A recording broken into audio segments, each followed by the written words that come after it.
تیرا کلام رہے گا قائم پہاڑ جب نہ رہے خدایا، تیرے منہ کی ایک بات بھی ٹلے گی نہ چاہے کچھ بھی ہو، تیری مانند یہ ہے زندہ سونے سے بھی قیمتی، میرا دل یہ دے گواہی ہے یہ کتاب عظیم، نازل کرے اپنا کلام شکستہ دلوں کو سکون ملے، تاریکی دور ہو میری راہیں روشن کر، دل اپنا کلام کثرت سے اے خدا بدل دے، رہائی دے کثرت سے پھل ملاؤ، کلام رہے گا قائم پہاڑ۔ عزیز ناظرین، میں ایاد ظریف آپ تمام دیکھنے والوں کو ہمارے روز کے بائبلی مطالعاتی پروگرام کی نئی قسط میں خوش آمدید کہتا ہوں۔ ناظرین، جیسا کہ آپ جانتے ہیں کہ اس پروگرام میں ہم بائبل مقدس کی تمام کتابوں یعنی پیدائش تا مکاشفہ مطالعہ پیش کر رہے ہیں۔ ابھی ہم پرانے عہد نامے کی کتب کے مطالعے میں آموز کی کتاب پر پہنچے ہیں، جو کہ چھوٹے انبیاء کی کتب میں سے ایک ہے۔ گزشتہ قسط میں ہم نے اس کتاب کا تعارف پیش کیا اور ہم نے اس کے مصنف، ان کے سماجی پس منظر کے بارے میں جانا کہ خداوند نے کیسے اس کو یہ کتاب تحریر کرنے کے لائق بنایا۔ ہم نے اس کتاب کے لکھنے کے وقت اور اس کی تقسیم کے بارے میں بھی بتایا، اور آج کی قسط میں ہم پہلے باب کی پہلی 5 آیات کا مطالعہ کریں گے۔ میں چاہوں گا کہ آپ ہمارے ساتھ بائبل مقدس کھولیں، اور اگر آپ یہ پروگرام پہلی بار دیکھ رہے ہیں تو آپ ہماری ویب سائٹ وزٹ کریں، وہاں پر آپ کو تمام گزشتہ ایک ساتھ مل جائیں گی۔ پروگرام کا باقاعدہ آغاز کرنے سے پہلے میں اسٹوڈیو میں آئے خدا کے خادم کا خیر مقدم کروں گا۔ خوش آمدید بھائی یوسف۔ شکریہ بھائی۔ اور ہمارے دیگر مہمانوں کو بھی خوش آمدید۔ بھائی یوسف، اس سے پہلے کہ ہم پہلے باب کے مطالعے کی طرف بڑھیں اور اس کی آیات کا مطالعہ کریں، میں چاہوں گا کہ آپ اس کا تعارف ایک بار پھر بیان کریں۔ پہلے 2 ابواب میں کہوں گا کہ 8 قوموں کی عدالت کا بیان ہے، اور اس میں سے 5 کا ذکر پہلے باب میں ہوا اور پھر 3 کا ذکر دوسرے باب میں ہوا۔ یہاں 8 قوموں کا ذکر ہے، اور اموس نے انہی کی عدالت کا ذکر بھی کیا، اور اموس کی نبوت باقیوں سے مختلف ہے۔ باقی نبوتوں میں عدالت اسرائیل سے شروع ہوتی ہے، اور پھر اس کے بعد غیر قوموں کی عدالت کی واضح طور پر بات ہوتی ہے، لیکن میں کہوں گا کہ یہاں پر ایسا نہیں۔ اس نے غیر قوموں کی عدالت سے شروعات کی، پہلے دور دراز کی قومیں، اور پھر ان کے بعد نزدیک کی قومیں، اور پھر اسرائیل۔ غیر قوموں سے آپ کے معنی ان لوگوں سے ہے جو ملک اسرائیل سے دور رہتے تھے۔ جی، اس نے آخر میں اسرائیل کی عدالت کا بیان کیا، شمالی سلطنت کا۔ ابھی میں آپ کے سامنے 1 تا 5 آیات پڑھوں گا، اس کے بعد آپ سے سوال کروں گا۔ تقویٰ کے چرواہوں میں سے آموز کا کلام، جو اس پر شاہ یہودا عزیہ اور شاہ اسرائیل یربعام بن یواس کے ایام میں اسرائیل کی بابت بھونچال سے 2 سال پہلے نازل ہوا۔ اس نے کہا کہ خداوند سیون سے نعرے مارے گا اور یروشلم سے آواز بلند کرے گا، اور چرواہوں کی چراگاہیں ماتم کریں گی اور کرمل کی چوٹی سوکھ جائے گی۔ بھائی یوسف، آپ نے پچھلے قسط میں بتایا کہ آموس ایک چرواہا تھا، اور یہ کتاب جو ہے عدالت کا بیان کرتی ہے۔ خدا نے ایک معمولی انسان کو چنا کہ اپنا کلام اس کے منہ میں ڈالے، اور یہ کلام اس مصنف کی فطرت سے بہت ہی مختلف ہے، کیونکہ ایک چرواہا حساس فطرت کا مالک ہوتا ہے۔ وہ رحم کے ساتھ اپنی بھیڑوں سے پیش آتا ہے، وہ چوپان کی مانند اپنا گلا چرائے گا، لیکن خدا نے اس کو عدالت کا کلام دیا۔ جیسے یوحنا حلیم اور عاجز تھا، پر خدا نے اس کو مکاشفہ کی کتاب کی عدالت کا کلام بخشا۔ میں اس باب کا مطالعہ شروع کرنے سے پہلے آپ کی رائے جاننا چاہوں گا کہ خداوند کس طرح مصنف کے خیال اور اس کے ذہن کا ذمہ لیتا ہے، اس کے احساس بھی، اور اپنا کلام اس کے منہ میں ڈالتا ہے جو اس کی فطرت سے مختلف ہے۔ شروعات میں بے شک آموس نبی ایک معمولی شخص تھا، لیکن میں یہاں پر یہ بھی کہوں گا کہ وہ کلام مقدس کے مصنفوں میں سے سب سے سادہ مصنف تھا، اور کچھ عبرانی ماہرین یہ بتاتے ہیں کہ جس زبان میں یہ کتاب لکھی گئی وہ در حقیقت بہت اعلیٰ اور پرانے عہد نامے کا صحیح ترین اندازہ تحریر ہے، اور یہ بہت خوبصورت انداز میں لکھی گئی، اور اس کتاب کا مطالعہ کرتے ہوئے ہم اس کتاب کی معلومات اور فطرت جان پائیں گے، کیونکہ وہ ایک چرواہا تھا اور وہ غور و فکر بھی کرتا تھا۔ اور میں کہوں گا کہ اس میں سب کچھ واضح طور پر بیان کیا گیا ہے، لیکن شاندار بات یہ ہے کہ خدا نے اس کو یہ قدرت دی اور اس کو اپنا کلام بخشا، اور میں کہوں گا کہ وہ خدا کے خیالوں کو پہنچانے کا ذریعہ بنا، اور اس نے اپنے جذبات ختم نہیں کیے۔ مثال کے طور پر اگر ہم اس کے 7ویں باب کو دیکھیں تو یہاں پر آموس نے کئی مرتبہ لوگوں کو یہاں پر درمیانی بنایا، یعنی کہ آموس نبی نے خدا سے عدالت کا مکاشفہ پایا، اور اس نے لوگوں سے یہ مکاشفہ یوں ہی بیان نہیں کیا، بلکہ میں کہوں گا کہ وہ ان کا درمیانی بھی بنا۔ اور اس سے ہمیں 2 بڑے انبیاء کی یاد آتی ہے۔ موسیٰ نے لوگوں کی عدالت کا بیان کیا اور اسی وقت ان کا درمیانی بنا۔ موسیٰ نے دعا کی اور کہا کہ اگر اب تو ان کا گناہ مٹا دے تو خیر، ورنہ میرا نام اس کتاب میں سے جو تو نے صحیح۔ لکھی ہے مٹا دے۔ اور سیمول کے ساتھ بھی ایسا ہوا۔ سیمول نے بھی قوم کی عدالت کا بیان کیا۔ وہ لوگ خدا سے بھٹک کر دور ہوئے، لیکن اس نے اپنی دعا جاری رکھی اور ان کے لیے خدا سے منت کی، اور خدا جن برتنوں کو استعمال کرتا ہے ان میں یہ خصوصیات بھی پیدا کرتا ہے۔ ٹھیک ہے، بہت شکریہ۔ میں آموس کی کتاب کے مقابلے میں باقی نبیوں کے متعلق جاننا چاہوں گا۔ مثال کے طور پر چھوٹے انبیاء جیسے کہ ہوسیا، کیا آموس کی کتاب کا باقی انبیاء سے کوئی تعلق ہے؟ جی، میں ان 12 چھوٹے انبیاء کو 4 حصوں میں تقسیم کروں گا، اور ہر حصے میں 3 کتب ہیں، اور چھوٹے انبیاء کی 3 کتب غیر اقوام کے لیے ہیں، اور میں کہوں گا کہ یہ کتب یونا اور ناہوم اور عبیدیہ کی کتب ہیں، اور 3 کتب اسیری سے لوٹنے کے بعد لکھی گئیں، اور یہ حجی، زکریا اور ملاکی کی 3 کتب ہیں، اور باقی 6 کتب، اور ان میں سے 3 کتب شمالی سلطنت جبکہ 3 جنوبی سلطنت کے لیے لکھی گئیں۔ شمالی سلطنت سے مراد 10 قبیلے ہیں، ان میں سامریا، اسرائیل یا افرائیم ہے۔ جنوبی سلطنت یعنی کہ میں کہوں گا کہ یہودا کی سلطنت میں 2 قبیلے ہیں، یعنی یہودا اور بنیامین۔ 10 قبیلوں کے متعلق 3 کتب ہیں، اور ان میں ہوسیا، آموس اور میکا ہیں، ان کے لیے 3 کتب ہیں۔ اور جنوبی سلطنت کے متعلق 3 کتب میں یوئیل، صفنیہ اور حبقوق ہیں، اور میں یہاں بتانا چاہوں گا کہ جی۔ یہ اس کا تعارف ہے۔ اور اگر ہم آموس اور حبقوق پر غور کریں، دونوں ہی شمالی سلطنت کے لیے لکھی گئی جی، ہیں۔ یہ شمالی سلطنت کے لیے لکھی گئی ہیں، اور ہوسیا نبی محبت کا نبی ہے، صحیح۔ اور میں کہوں گا کہ اس کتاب میں محبت اور اس کے متعلق خوبصورت باتوں کا بیان ہے۔ ہوسیا 14:4 میں ان کی برگشتگی کا چارہ کروں گا، میں کشادہ دلی سے ان سے محبت رکھوں گا۔ لیکن اس کتاب میں خدا کی سچائی اور اس کی عدالت کا بیان ہے۔ خدا کا شکر ہو کہ اس کتاب کا اختتام عدالت پر نہیں ہوا، بلکہ مسیح کی بادشاہی کی برکات کے ساتھ ہوا۔ ٹھیک ہے، شکریہ۔ پہلی آیت بتاتی ہے آموس چرواہوں میں سے تھا، اس کی فطرت بیان ہے۔ نبوت کا بیان ہے شاہ یہودا عزیہ اور شاہ اسرائیل یربعام بن یواس کے ایام میں اسرائیل کی بابت۔ اس نے تاریخی واقع یعنی بھونچال کا ذکر کیا، بھونچال سے 2 سال پہلے۔ دوسری آیت سے لکھا ہے خداوند سیون سے نعرے مارے گا اور یروشلم سے آواز بلند کرے گا، اور چرواہوں کی چراگاہیں ماتم کریں گی اور کرمل کی چوٹی سوکھ جائے گی۔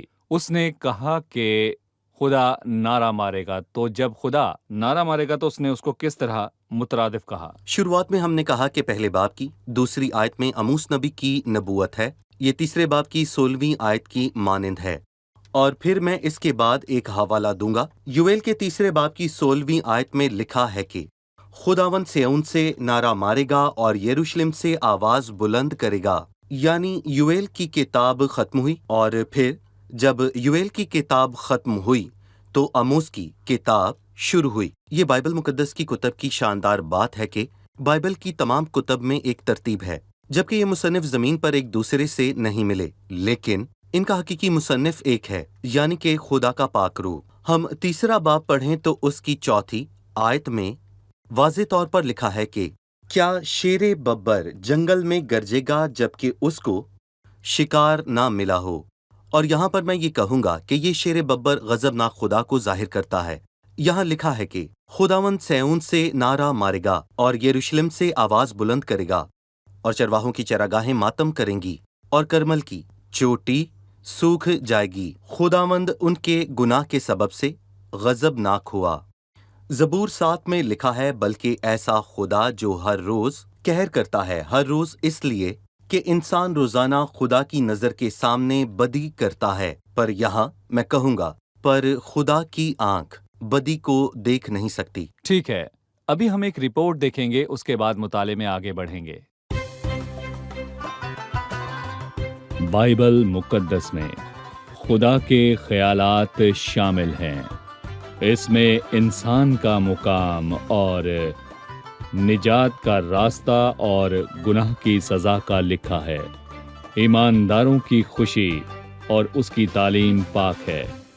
उसके अहकामात और तारीखी वाक़यात सच हैं। उसके फैसले अटल हैं। इसको पढ़ें तो हिकमत पाते हैं। ईमान रखें और महफूज होंगे, पाक बनेंगे। बाइबल मुकद्दस हमारे लिए नूर है, हमारी खुराक और खुशी का बायस है। ये मुसाफिर के लिए हिदायत है, रहनुमाई है, जंगजू की तलवार है, मसीही शख्सियत है। इसमें फिरदौस है, आसमान खुला है, जहन्नुम के दरवाजे खुले हैं। मसीह की शख्सियत इसका अहम मौजू है। इसका मकसद खुदा का जलाल है। ये किताब हमारे जहन और दिल को कबूल करती है, रहनुमाई करती है। इसको पढ़ें। दुआ का रूह मुसलसल कायम रहे, हमारी जिंदगी में ये मिले। ये अदालत के दिन खुलेगी और हर दौर में इसका जिक्र होगा।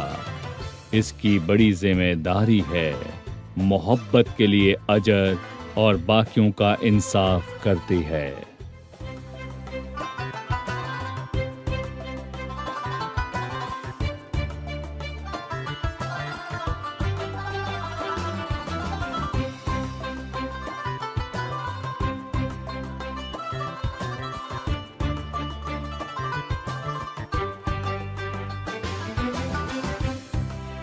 पुराने अहदनामा में खुदावंद ने बदी का इंसाफ किया। हमने बहुत सी पेशन गोइयाँ देखी। मसीह की मसलूबियत के बाद अब फजल का दौर है। वो सारी बदकारी को देखता है पर तहम्मुल करता है। खुदा बदलता नहीं। जी भाई। रोमियो के खत को पढ़ें तो खुदा की सदाकत का बयान है। ये मसीह की सलीब से जाहिर होती है। और हमने देखा कि पौलुस रसूल ने रोमियो के खत में खुदा के गजब का इनकार नहीं किया, बल्कि इसके बरक्स ये लिखा है, क्योंकि खुदा का गजब उन आदमियों की तमाम बेदीनी और नाराज़गी पर आसमान से जाहिर होता है। और दूसरे बाब में भी बहुत अहम अल्फाज लिखे हैं। उस कहर के दिन के लिए अपने वास्ते अजाब कमा रहा है, जिसमें खुदा की सच्ची अदालत जाहिर होगी। और खुदा ये गजब जाहिर क्यों नहीं करता? और मुकद्दस अगस्तन की एक मशहूर कहावत है कि इन इंतजामात में सलामती पाएंगे। हमें इस इंतजाम में फ़र्क करना है, क्योंकि हम इस निज़ाम में रहते हैं जो इफ्सियों 4 के मुताबिक है। खुदा के उस फजल के इंतजाम के क्या मानी? देखें, निज़ाम ये दौर है जिसमें खुदा इंसान को आजमाता है, और अगर वो नाकाम हो, और बेशक इंसान हमेशा खुदा की आजमाइश के आगे नाकाम ही रहा है और रहता है। आज फजल का दौर है। क्या इंसान इस फजल से मुस्तफीद हुआ? हमने बात की, लोग बहुत दलेर और बदतमीज हो गए हैं। वो नापाक और बेदीन हैं, मतलब कि वो खुदा से दूर हैं। खुदा ने सदूम और उमूरा के गुनाह की बर्दाश्त ना की, और आज दुनिया में बेदीनी है, और आज लोग यही कर रहे हैं। और मैं यहाँ पर ये कहता हूँ कि इंसान उस फजल से मुस्तफीद ना हुआ, बल्कि उसने इसका गलत इस्तेमाल किया। लेकिन खुदा तहम्मुल करता है, और उसने ये फजल का दौर दिया है, हमें ये दौर बख्शा है। फिर क्या होगा? ताकि खुदावंद के साले मकबूल का और अपने खुदा के इंतकाम के रोज का इश्तिहार दूं। खुदावंद के साले मकबूल और फजल के दौर के बाद क्या होगा? इन दोनों के बाद मैं कहूँगा कि इंतकाम का रोज आएगा। ठीक है, लिखा है, खुदावंद सिय्योन से नारा मारेगा और यरूशलेम से आवाज बुलंद करेगा। भाई यूसुफ, ये अल्फाज जो हैं शुमाली सल्तनत के लिए हैं। वो सय्यून और यरूशलेम से नारा मारेगा। यहाँ खुदा यरूशलेम में नारा मारेगा, यहाँ शुमाली सल्तनत का नहीं लिखा। दर हकीकत खुदा का तख्त और खुदा का घर यरूशलेम में एक पाक मुकाम था, और उस वक्त यरूशलेम में सुलेमान की हैकल मौजूद थी। खुदावंद का तख्त यरूशलेम पर मौजूद था, इसीलिए खुदावंद ने यरूशलेम और सेऊन से नारा मारा, क्योंकि शुमाली सल्तनत भटक गई और वो खुदावंद से दूर हो गए।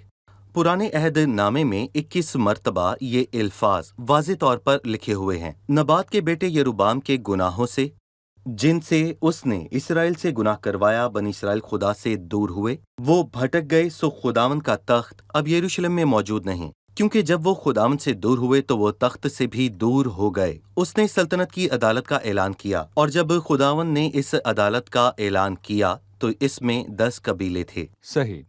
भाई यूसुफ, खुदा के सय्यून से नारा मारने के नतीजे में लिखा है और चरवाहों की चरागाहें मातम करेंगी और किरमिल की चोटी सूख जाएगी। उसकी अदालत के नतीजे में ये सब होगा। सही। अभी मैं 3री आयत से 5वीं आयत तक पढ़ूंगा, फिर आपसे सवाल करूंगा। खुदावंद यूं फरमाता है कि दमिश्क के 3 बल्कि 4 गुनाहों के सबब से मैं उसको बेसजा ना छोड़ूंगा, क्योंकि उन्होंने जल्लाद के खलियान में दाऊने की आहनी आवाज से रोन डालूंगा, और मैं हिजाइल के घराने में आग भेजूंगा जो बेन हदद के कसरों को खा जाएगी। और मैं दमिश्क का अड़बंगा तोड़ूंगा और वादी औन के बाशिंदों और बैत अदन के फरमारवा को काट डालूंगा, और आराम के लोग असीर होकर कब्र में जाएंगे। खुदावंद फरमाता है। उसने दमिश्क के लोगों से शुरू किया। दमिश्क के 3 बल्कि 4 गुनाहों के सबब से मैं उसको बेसजा ना छोड़ूंगा। हमें इसके मुतल्लिक आप कुछ बयान करें। दमिश्क ने गुनाह किए और खुदा ने दमिश्क की अदालत की। हमने कहा कि 8 कौमों की अदालत हुई। ये बेतरतीब नहीं, और इनमें से 3 उस कौम से दूर हैं, और मैं कहूँगा कि 3 उनके खूनी रिश्ते हैं, और फिर 2 यहूदा और इसराइल, ये उसकी तरतीब है। और फिर 3री आयत में ये लिखा है दमिश्क के 3 बल्कि 4 गुनाहों, और 6ठी आयत में मैं कहूँगा कि गजा का जिक्र हुआ है, और फिर इसके बाद 9वीं आयत जी, में सूर का बयान है। और इन 3 का यहूदा और इसराइल से मैं कहूँगा कोई ताल्लुक नहीं, कोई खूनी रिश्ता नहीं, यानी करीबी रिश्ता। यानी करीबी सही। रिश्ता। और फिर इसके बाद अमून और अदूम की बात हुई। इसके बाद मुआब अदूम याकूब का भाई असौ है। अमून और मुआब लूत के बेटे हैं। अब्राहम के भतीजे में खूनी रिश्ता है। खूनी जी, रिश्ता। खूनी रिश्ता। इसके बाद यहूदा की बात हुई, और फिर इसराइल, जिसके बारे में सही। हम बाद में देखेंगे अगले बाब में। मैं यहाँ पर ये कहना चाहूँगा कि इसकी खास तरतीब है दूर से नज़दीक। पहली सल्तनत दमिश्क या फिर आराम है, और बेशक उन्होंने खुदा के लोगों के साथ दुश्मनी रखी। और याद रखें कि उन्होंने जिल्दाद के साथ क्या किया। जिल्दाद यर्दन की ज़मीन के मशरिक में है, और अखियाब बादशाह ने यहूसफत बादशाह से क्या कहा, क्या तुमको मालूम है कि रमात और जिल्दाद हमारा है, पर हम खामोश हैं और शाह आराम के हाथ से उसे छीन नहीं लेते। और शाह आराम ने जिल्दाद को लिया, जबकि वो उसका नहीं था, क्योंकि ये खुदा के कदीम लोगों का था। लिखा है, मैं दमिश्क के 3 बल्कि 4 गुनाहों के सबब से उसे बेगुनाह ना छोड़ूंगा, क्योंकि उन्होंने जिल्दाद को धामने के आहनी औजार से रोन डाला है, और मैं हिजाइल के घराने में आग भेजूंगा। याद करें, हजाइल अलीशा के पास गया, और हमने सीखा कि अलीशा अमूस से 30-40 बरस पहले था। उसने अलीशा से पूछा कि शाह आराम बीमारी से शिफा पाएगा या नहीं। अलीशा ने जवाब दिया, तू जरूर शिफा पाएगा, तो भी खुदावंद ने मुझको बताया है कि वो यकीनन मर जाएगा। और वो हजाइल की तरफ देखकर रोने लगा। जी। अलीशा रोया। हजाइल ने कहा कि मेरा मालिक क्यों रोता है? उसने जवाब दिया, इसलिए कि मैं उस बदी को जो तू बनी इसराइल से आगाह हूँ। फिर सही। हजाइल ने खुदा के लोगों के साथ क्या किया? खलियान में दवाने के आहनी औजार से रोंद डाला है, आहनी आवाज से रोंद डाला है, और मैं हजाइल के घराने में आग भेजूंगा जो बनी हद के कासरों को खा जाएगी। और मैं दमिश्क का अड़बंग तोड़ डालूंगा, और वादी अवान के बाशिंदों और बैत अदन के फरमारवाओं को काट डालूंगा। ये उनकी अदालत है, ये उस बुराई की अदालत है जो आराम और दमिश्क की कौम ने जाहिर की। ठीक है भाई यूसुफ, उसने 3री आयत से इस पैगाम को शुरू किया दमिश्क के 3 बल्कि 4 गुनाहों के सबब से। 3 नहीं बल्कि 4 गुनाहों के सबब से। अदालत के शुरू में आप उसके बयान पर क्या कहेंगे? उनके गुनाह सिर्फ 3 जमा 4 यानी कि कुल मिलाकर 7 नहीं, दमिश्क के 3 बल्कि 4 गुनाहों के सबब से। और मैं कहूँगा कि 3 का अदद पहचान और वजाहत को जाहिर करता है। उनकी बुराई और सब इल्ज़ाम उन पर वाज़े हुए, पर खुदावन ने उनको मौका दिया था। और हम ये भी जानते हैं कि खुदा ने पैदाइश के 15वें बाब में अब्राहम से ये कहा कि पर खुदा ने बर्दाश्त की, उन्होंने अपनी हद को पार किया, उनका गुनाह बहुत बढ़ गया। 3 बल्कि 4 गुनाहों के सबब से मैं उसको बेसज़ा न छोड़ूंगा। यानी कि खुदा ने उनकी बर्दाश्त की। 3 नहीं बल्कि 300 या फिर 3 लाख गुनाहों को खुदा ने बर्दाश्त किया होगा, लेकिन उसने फरमाया सही। दमिश्क के 3 बल्कि 4 गुनाहों के सबब से मैं उनको बेसज़ा न छोड़ूंगा। उन्होंने अपने मौके गवा बिल्कुल। दिए। सही। हम एक छोटे से वक्फे के बाद मेहमानों के सवाल के साथ हाजिर होंगे।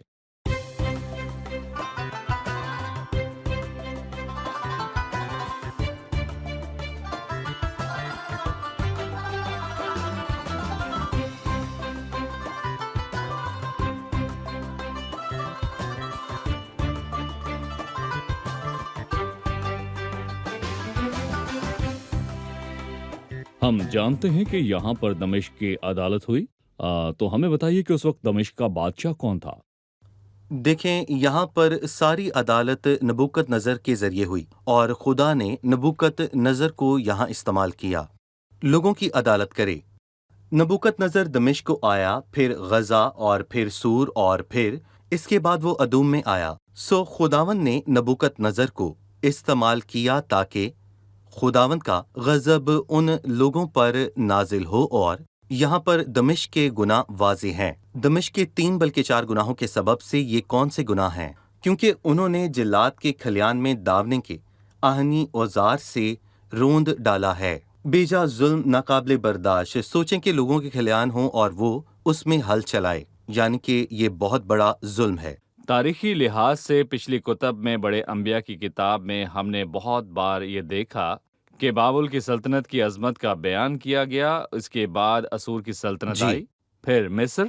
उसके बाद लेकिन मिस्र। खुदावन ने मिस्र और असूर को छुपाया कि बाबुल उनके सर के तौर पर जाहिर हो। ये गैर अक़वाम की सल्तनतें हैं। ये वाज़े है कि बाबुल में ये अल्फाज पूरे हुए कि खुदा अपने बिल्कुल। लोगों की तरबियत करेगा। हबकूक में इस बात से उलझा गया कि खुदा ने एक शरीर कौम को अपनी कौम की तरबियत के लिए इस्तेमाल किया। खुदा ऐसा ही करता है जब तक कि खुद अदालत ना करने आए, और जो भी दूसरी कौम को तर्क करे वो जालिम होता है, वरना जी। वो बर्बाद ना करते। ठीक है। तीसरी आयत है, खुदावन यूं फरमाता है। फिर उसने नबूवत की। 5वीं आयत के बाद भी खुदावन यूं फरमाता है। यानी यहाँ खुदावन ने बात की, खुदावन का कहा पूरा होता है। आप खुदावन के कलाम पर आप अपनी राय दीजिए। बहुत से लोग कहते हैं कि खुदा के किए वादों का क्या बना, उसने अदालत का कहा तो कब पूरी हुई? खुदा तहम्मुल करता है, ये खुदा की फितरत है। अगर वो बर्दाश्त ना करता तो हम पर बारहा अफसोस। खुदा साबिर है, वो तैयार है। मैं अपने कलाम को पूरा करने के लिए बेदार रहता हूँ। खुदावन फरमाता है कि सो हमें चाहिए कि हम उसके कलाम का मुताला करें और जान लें कि वो ऐसा खुदा है जो कि सब कुछ करने पर कादिर है। ये ईमान है। और खुदा ने अब्राहम से वादा किया कि इसहाक की बदौलत वो उसकी नस्ल को आसमान के तारे और जमीन के जरों से भी ज्यादा करेगा। फिर 25 साल के सब्र के बाद मुकर्ररा वक्त पर इसहाक की पैदाइश हुई। देखें, खुदा तहम्मुल करता है पर वो बोलता नहीं है। ठीक है। मैं आज की किस्त में आपकी हतमी राय चाहता हूँ। आमूस ने खुदा की अदालत के बारे में बयान किया। लिखा है खुदावन नारा मारेगा। मजीद उसने शेर बब्बर के गरजने का हवाला दिया। एक दिन मसीह यहूदा के शेर बब्बर की तरह जाहिर होगा। वो सब कौमों की अदालत करेगा। वो बर्रे की मानंद आया, उसने सलीब पर अपनी जान दी। मसीह की तस्वीर एक बर्रे की मानंद है, जबकि मुस्तकबिल में वो शेर बब्बर की तरह आएगा। इस पर आपकी क्या राय है? हम जानते हैं कि मसीह की आमद जरूर है। और यूहन्ना बपतिस्मा देने वाले से पूछा गया कि आने वाला तू ही है या फिर हम किसी और की राह देखें। वो आने वाला है। इब्रानियों 10:37 में लिखा है, और अब बहुत ही थोड़ी मुद्दत बाकी है कि आने वाला आएगा और वो आया और आएगा। और मैं कहूँगा कि इन दोनों तस्वीरों में फ़र्क है। पहली तस्वीर यहाँ पर एक मासूम बर्रे की है और दूसरी तस्वीर में वो गज़बनाक बब्बर शेर की मानंद है। और मैं कहूँगा कि लोग इसको नहीं समझे कि मसीह ने ये कहा कि जो कोई तेरे दाहिने गाल पर तमाचा मारे दूसरा भी उसकी तरफ फेर दे। और मैं ये भी कहूँगा कि वो सोचते हैं कि वो मसीह की हर तरह से तहकीर करते रहेंगे और वो खामोश रहेगा। वो नहीं जानते कि मुस्तकबिल में वो बिल्कुल अलग तौर पर जाहिर होगा और वो बर्रा नहीं बल्कि बब्बर की तरह आएगा कि अपने दुश्मनों को फाड़े और बादशाही करे। जितनों ने उसका इनकार किया और उसको रद्द किया वो उसके सामने कत्ल किए जाएंगे। और ये हमारी इस अंजील के पैगाम का एक दूसरा पहलू है, और हम अंजील की मुनादी करते हैं जो कि गुनाहगारों को मुफ्त निजात बख्शती है। और मैं यहाँ पर यह भी कहूँगा कि इसी अंजील के मुताबिक उन सब की अदालत होगी जिन्होंने उसको रद्द किया। भाई यूसुफ, खुदावंद आपको बरकत दे। हम किस्त के इख्तिताम पर पहुंच चुके हैं। खुदा के फजल से अगली किस्त में हम अपना मुताला खुदा जारी आपको बरकत रखेंगे। दे। आप सबका भी शुक्रिया। अजीज नाजरीन, किस्त के इख्तिताम में मसीह के खूबसूरत अल्फाज हैं। मसीह पहली बार दुनिया में एक बर्रे के तौर पर आया। लिखा है, देखो ये खुदा का बर्रा है जो दुनिया के गुनाह उठा ले जाता है। यसाया नबी ने फरमाया, जिस तरह बर्रा जिसे ज़िबाह करने को ले जाते हैं और जिस तरह भेड़ अपने बाल कुतरने वालों के सामने बेजुबान है, उसी तरह वो खामोश रहा। मसीह सलीब पर मसलूब हुआ कि हमारे गुनाहों का कफारा दे। वो सारी दुनिया की अदालत करेगा। मुस्तकबिल में वो अदालत के दिन अदालत करेगा। वो शेर बब्बर की मानंद, यहूदा के शेर की मानंद गरजेगा। वो बादशाही करेगा। जी हाँ, वो बादशाही करेगा। अजीज नाज़रीन, मैं बताना चाहता हूँ कि उस शेर के नारे से बचने के लिए और मुस्तकबिल में महफूज रहने के लिए हम खुदावंद यीशु मसीह के खून में महफूज रहें। सिर्फ मसीह का खून ही हमें साफ करके नई मखलूक बना देता है। मसीह का खून हमारे हाथों को धोता है, हमारी बदी को दूर करता है और हमें एक नया दिल बख्शता है। मसीह का लहू हमारे गुनाहों को धोता है और खुदा के सामने पाक ठहराता है। बर्रे के खून में अपनी हिफाजत पाएं तो आप मसीह के शेर बब्बर की मानंद उस गजब से बच जाएंगे। अगली किस्त में फिर मुलाकात होगी। खुदावंद आप सबको बरकत दे।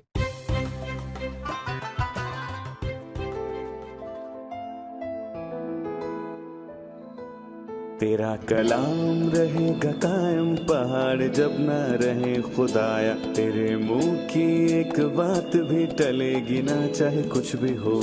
तेरी मानंद ये है जिंदा, सोने से भी कीमती। मेरा दिल ये दे गवाही है, ये किताब अज़ीम। नाज़िल करे अपना कलाम, शिकस्ता दिलों को सुकून मिले।